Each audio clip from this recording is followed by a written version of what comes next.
Hello বন্ধুরা, কম্পিউটারে Photoshop পিএসএ কিভাবে ব্যাকগ্রাউন্ড চেঞ্জ করতে হয় সেটা আমি দেখাচ্ছি কম্পিউটারের মাধ্যমে। পিএসএ নিলাম,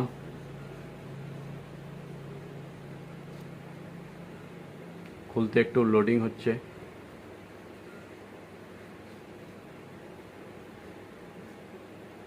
এই যে ওপেন গেলাম, ওপেন থেকে এই যে একটা ফটো ডেস্কটপে ফটো সেভ করা আছে, এটাকে নিলাম। এটা এলো, ক্রপ টুলসে গেলাম, এটাকে ছোট করে নিলাম, সোজা করে নিলাম, ক্লিক করলাম, বাস এন্টার করলাম। এন্টার করার পর অবজেকশন সিলেক্টেড টুল সিলেক্ট করলাম, তারপর এখান থেকে ধরে টেনে নিলাম।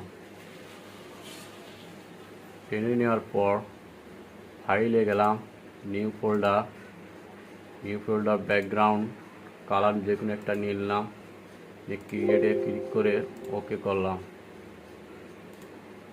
ওকে করার পর ব্যাকগ্রাউন্ডে পেজ চলে এলো। এটাকে হালকা করে এই সাইডে নিয়ে আসলাম। এই যে এখান থেকে মুভ টুলস করলাম, মুভ টুল করার পর টেনে নিলাম। টেনে নেওয়ার পর এটাকে কেটে দিলাম, নো। এটাকে ক্রপ টুলসে গিয়ে ছোট করে নিলাম।